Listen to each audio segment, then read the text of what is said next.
You can keep the substance sobriety and never get the peace that you've been searching for, the meaning in life that you want. I've watched men who've got many, many years of sobriety and they are as tight as a fence wire the whole time because they have been unable to achieve this type of emotional sobriety. Is that the kind of sobriety that you want? I hope not. It's not one I want. When I don't want to model behavior of someone who's been sober for a long period of time and yet they still have road rage. Ugh, not for me. The program already has a name for this. It's sitting there in step 11. But naming it and being taught how to are two different things entirely, right?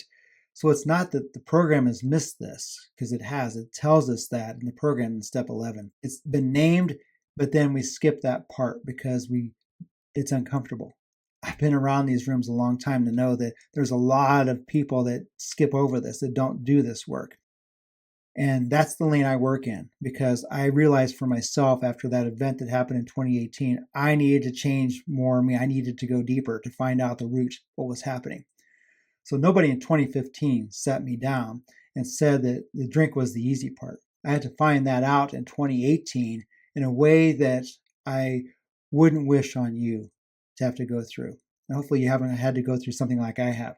So if you've never built this practice, the disconnection I named in episode 1, it's a heavy price to pay, and it sits there unattended until some stressor comes about and pushes us. All right, let me tell you where doing nothing made such a huge impact in my life. So nobody ever told me that doing nothing in the program would make the most impact and profound changes in me. I went looking because of the 2018 event.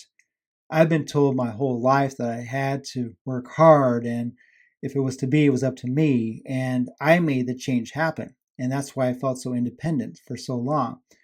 That's partially true that we do need to do the work. So it's not the all or nothing situation. It's an and situation. So we do the work and this other part. So yes, doing my part in this is very important. Just want to make sure that's clear. But the sit part, the sitting and doing nothing part, is the hardest work that I had to ever do. So actually doing this practice let something come up on its own that I could never have worked for. It was without the books I love to read, without any tasks I felt like I had to do, with someone guiding me through it.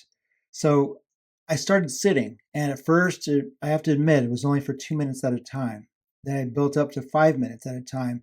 Then finally, I achieved the 10 minutes at a time. And I did it badly and inconsistently for a long period where I was unable to do this on a regular basis. So I mentioned before that if it's performance driven, then we'll end up quitting because we feel like we failed in doing this. So I would quit for long periods of time. Then I would have something come up where I said, oh my gosh, I need this again. So I'd start up again. So some weeks, every morning I would do this, and some days I would do it at night before going to bed because I realized, oh my gosh, I didn't do my sit this morning.